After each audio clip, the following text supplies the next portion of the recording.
সবাইকে স্বাগতম জানাচ্ছি C++ এর বেসিক বাংলা ভিডিও টিউটোরিয়ালে। আমি সোহেল আহমেদ। আজকে আমি যে টপিকসটি নিয়ে আলোচনা করব সেটি C++ এর একটি ইম্পর্ট্যান্ট ফিচার কম্পোজিশন। তো সরাসরি কোডিংয়ে যাওয়ার আগে কম্পোজিশন কি, কেন কম্পোজিশন ইউজ করব এবং এর অ্যাডভান্টেজগুলো কি কি সে বিষয়ে আমাদের আইডিয়া থাকতে হবে। তো চলুন দেখা যাক।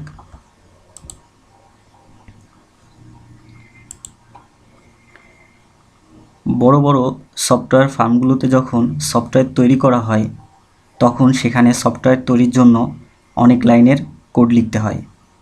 তো এমন কিছু কোড থাকে যেগুলোকে বারবার প্রয়োজন হয়, মানে কোডের রিইউজ করা লাগে। তো এর জন্য কি হয়, টাইম ওয়েস্ট হয়, মেমোরি ওয়েস্ট হয়, ইভেন কোডে ভুল হওয়ার পসিবিলিটিও থাকে। তো কোডের রিইউজেবিলিটি অবজেক্ট ওরিয়েন্টেডের ক্ষেত্রে বেসিক্যালি C++-এর কথা যদি বলি তাহলে সেখানে কোডকে দুই ভাগে রিইউজ করা হয়। এক হচ্ছে ইনহেরিটেন্স আর আরেকটি হচ্ছে কম্পোজিশন। তো ইনহেরিটেন্সের বিষয়টি আমি পূর্বের কয়েক টিউটোরিয়ালে আলোচনা করেছি। তো আজকে আমি কম্পোজিশন নিয়ে আলোচনা করব।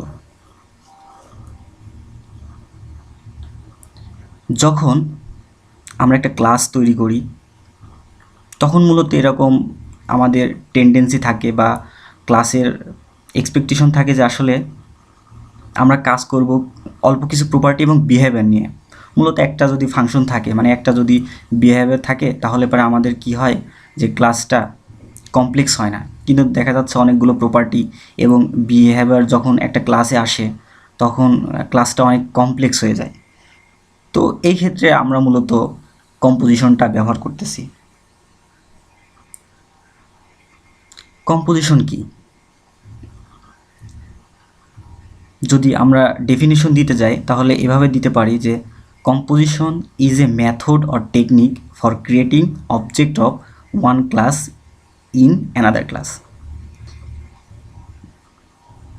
আসলে আমরা কিভাবে একটা ক্লাসের অবজেক্টকে অন্য একটা ক্লাসে ইউজ করতে পারি তার মেম্বার হিসাবে, সেটাই হচ্ছে কম্পোজিশন। আমি আবার বলতেছি যে আসলে আমরা কিভাবে একটা ক্লাসের অবজেক্টকে অন্য একটা ক্লাসে ইউজ করতে পারি সেটা হচ্ছে কম্পোজিশন। আমরা আগে শিখেছি একটা ক্লাসের অবজেক্ট তৈরির মাধ্যমে ওই ক্লাসের মেন ফাংশন থেকে ওই ক্লাসের মেম্বার ভেরিয়েবল এবং মেম্বার ফাংশনকে অ্যাক্সেস করা। আর আমরা কম্পোজিশনের ক্ষেত্রে শিখব যে কিভাবে আমরা একটা ক্লাসের অবজেক্ট ক্রিয়েট করার মাধ্যমে ওই অবজেক্টটাকে ইউজ করে অন্য ক্লাস থেকে ওই ক্লাসের মেম্বারগুলোকে অ্যাক্সেস করা। তার মানে যে one class object can also have another class object as member, এটাই কিন্তু কম্পোজিশন। তো আসলে একটু জটিল মনে হচ্ছে, তো আমি এটাকে ক্লিয়ার করার চেষ্টা করছি। চলুন কিছু এক্সাম্পল দেখি। যদি ইনহেরিটেন্সের ক্ষেত্রে বলি তাহলে ইনহেরিটেন্সের ক্ষেত্রে এ একটা ক্লাস এবং বি একটা ক্লাস। তো ইনহেরিটেন্স আসলে যে এটা যদি প্যারেন্ট ক্লাস হয় এবং এর থেকে যদি ইনহেরিট করা হয় তাহলে এটা চাইল্ড ক্লাস বা ড্রাইভ ক্লাস। তো আসলে যে এই ড্রাইভ ক্লাস কি করতেছে, এই এ ক্লাস অর্থাৎ এই প্যারেন্ট ক্লাসের যাবতীয় প্রপার্টি এবং বিহেভিয়ারগুলো কিন্তু এই বি ক্লাস পেয়ে যাচ্ছে। আমি এই কালার পিঙ্ক কালারটা দিয়ে আমি এটা বুঝাইতে চাইছি যে এর যতগুলো মানে বৈশিষ্ট্য ছিল প্রপার্টি এবং বিহেভিয়ার সেগুলো কিন্তু এইখানে ইনহেরিট হয়ে চলে আসতেছে, এই কিন্তু সম্পূর্ণটাই পাচ্ছে। এটাই কিন্তু ইনহেরিটেন্স। এখানে আমি সেটা একটু উল্লেখ করে বলেছি যে inheriting means deriving a new class from already existing class. এটা অলরেডি একটা এক্সিস্ট ক্লাস আছে, সেখান থেকে আমি একটা নতুন ক্লাস তৈরি করলাম ইনহেরিট করে। এবং এখানে এটা বলছি যে if we say that class A inherit from class B, that means class B has the characteristic of class A. তার মানে যদি ইনহেরিট করি তাহলে কি হচ্ছে যে এই বি ক্লাসটা এর টোটাল ক্যারেক্টারিস্টিকটা পেয়ে যাচ্ছে। এবার আসি কম্পোজিশনের ক্ষেত্রে। সাপোজ এ একটা গার্লস, মানে একটা মেয়ে আর বি একটা ছেলে। তো ছেলেটা যখন বড় হয় তখন তার ভিতরে ভালোবাসাটা আস্তে আস্তে বড় হতে থাকে। তো এমন এক সময় আসে যখন ভালোবাসাটা অনেক বড় হয়ে যায়। তো এত বড় ভালোবাসা তো রাখা সম্ভব না। তাহলে কি করতে হবে? ভালোবাসা কি করতে হবে? ট্রান্সফার করতে হবে। তো ভালোবাসাটা কোথায় ট্রান্সফার করতে হবে? অবশ্যই একটা মেয়ের কাছে ট্রান্সফার করতে হবে। তাহলে ভালোবাসার যদি একটা মেয়ের কাছে ট্রান্সফার করে তাহলে কি কেউ তো আর কম ভালোবাসা কাউকে দেয় না, দিলে পারে সম্পূর্ণটাই দেয়। তো যাই হোক আর কি, তো টোটাল ভালোবাসাটা এখানে ট্রান্সফার করলো। তখন কি হলো, মেয়েটা তার মানে হার্টের মধ্যে এই ভালোবাসাটাকে ক্রিয়েট করে ফেললো। তো এই ভালোবাসাটাকে যখন ক্রিয়েট করে ফেললো তখন কি হলো যে এই ছেলে এবং এই মেয়ে এই দুজনের মাঝে একটা লিঙ্ক তৈরি হয়ে গেল। একটা লিঙ্ক তৈরি হয়ে গেল। লিঙ্ক তৈরি বলতে কি, যে ভালোবাসাটা ক্রিয়েট করলো। তো এখন কি, এখন এই ভালোবাসাটা কি, এই মেয়ের সম্পদ, এই মেয়ের মেম্বার এখন এই ভালোবাসাটা। তো মেয়েটা যদি ইচ্ছা করে তার এই ভালোবাসাটাকে ইউজ করে এই ছেলের কাছ থেকে সব কিছু অ্যাক্সেস করতে পারে। যেমন ছেলের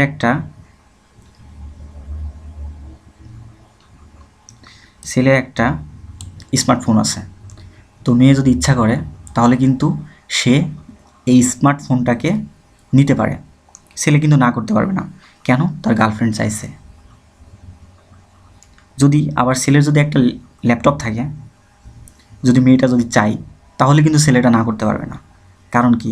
তার গার্লফ্রেন্ড চাইছে।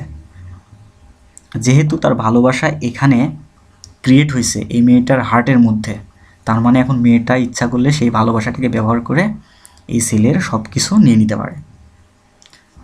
তো এরকমই আসলে যে কম্পোজিশন বলতে বোঝাচ্ছে যে একটা অবজেক্টকে আর একটা ক্লাসের ভিতরে তৈরি করা এবং তার মেম্বার হিসাবে। তো এখানে দেখুন বলছি যে A class has the object of class B. A ক্লাসের যদি অবজেক্ট থাকে, বি ক্লাসের অবজেক্ট যদি এখানে থাকে, তাহলে আমরা কি করতে পারি, we can access the member variable of B class. B ক্লাসের মেম্বার ভেরিয়েবল থ্রু ক্লাসে এর মাধ্যমে অ্যাক্সেস করতে পারি। তার মানে কি, ওই যে বললাম যে মেয়েটার হার্টের মধ্যে এই লাভটা ক্রিয়েট হয়েছে, মানে লাভ যে অবজেক্টটা এটা ক্রিয়েট হয়েছে কার? সেলের লাভটা। এই জন্য কী করতে পারবে, এখন এটাকে সে অ্যাক্সেস করে, মানে এটা এখন যেহেতু মেয়ের মেম্বার হয়ে গেছে এই জন্য সে এখন এটাকে ব্যবহার করে এই সেলের সব কিছু অ্যাক্সেস করতে পারবে। এটাই হচ্ছে কম্পোজিশন। তো আরেকটা উদাহরণ দেখা যাক।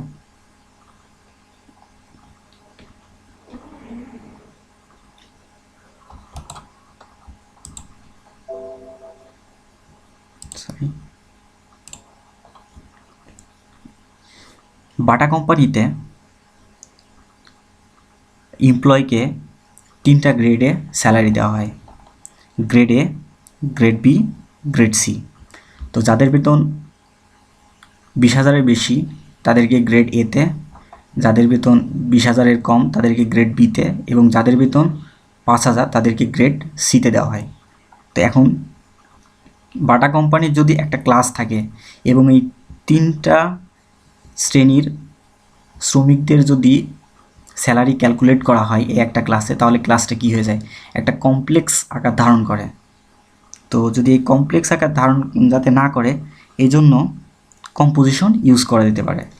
যেমন একটা ক্লাস এ যেটা হচ্ছে গ্রেড এ, ক্লাস বি যেটা গ্রেড বি, এবং ক্লাস সি যেটা গ্রেড সি।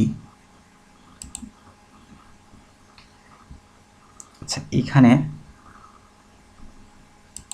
50,000 হয়ে গেছে, সরি।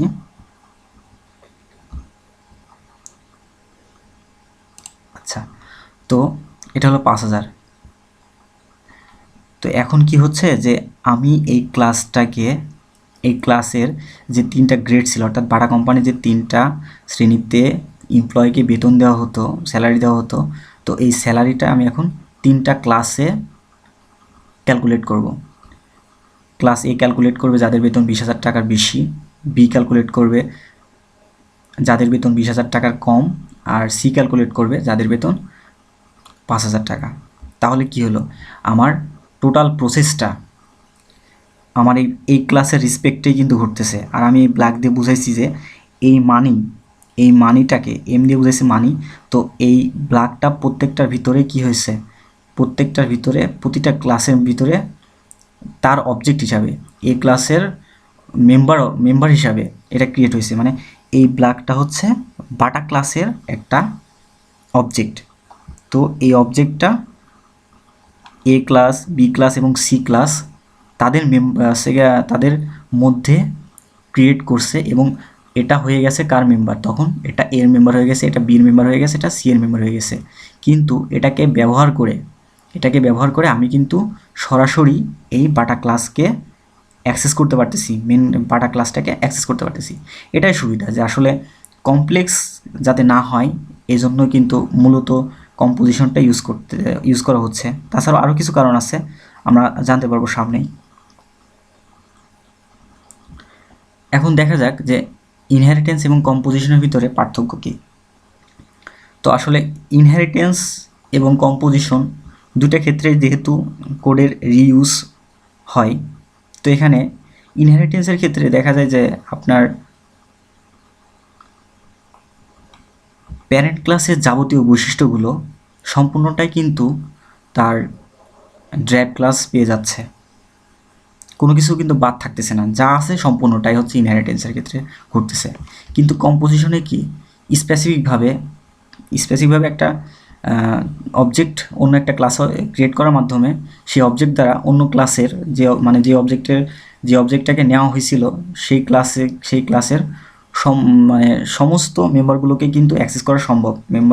মেম্বার বলতে প্রপার্টিগুলোকে, মানে প্রপার্টি এবং বিহেভিয়ারগুলোকে অ্যাক্সেস করা সম্ভব, যেটা প্রয়োজন হচ্ছে শুধু সেটাই। আর ইনহেরিটেন্সের ক্ষেত্রে এই রিলেশনটাকে বলা হয় যে যেহেতু মানে প্যারেন্ট ক্লাস থেকে সম্পূর্ণটা ড্রাইভ ক্লাস পাচ্ছে, মানে চাইল্ড ক্লাস পাচ্ছে, সুতরাং সেটা একটা ইজি রিলেশনশিপ। আর কম্পোজিশনের ক্ষেত্রে এটা হচ্ছে হ্যাজ রিলেশনশিপ।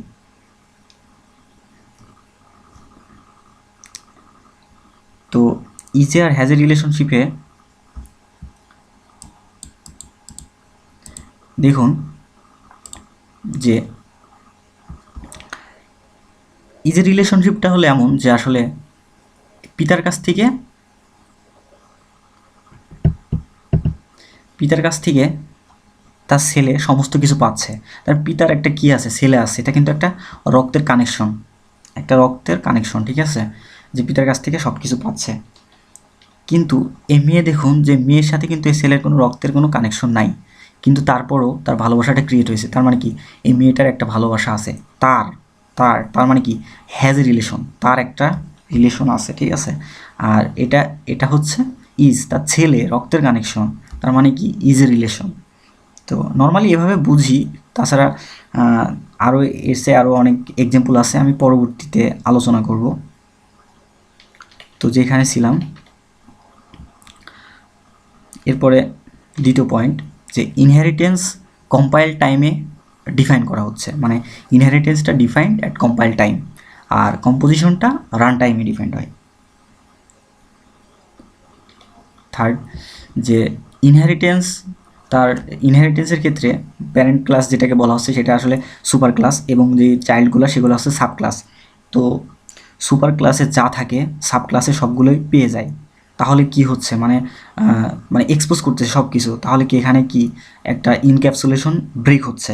কিন্তু কম্পোজিশনের ক্ষেত্রে কি হচ্ছে, যে কম্পোজিশনের ক্ষেত্রে কিন্তু সবগুলো পাচ্ছে না, শুধুমাত্র যেটা দরকার, যেই যে প্রপার্টি বা বিহেভিয়ার যেটাই বলি না কেন, মানে যে মেম্বার ভেরিয়েবল বা মেম্বার ফাংশন যেটা দরকার জাস্ট সেটাই কিন্তু আমি নিতে পারতেছি, অন্যগুলো কিন্তু আমি নিচ্ছি না।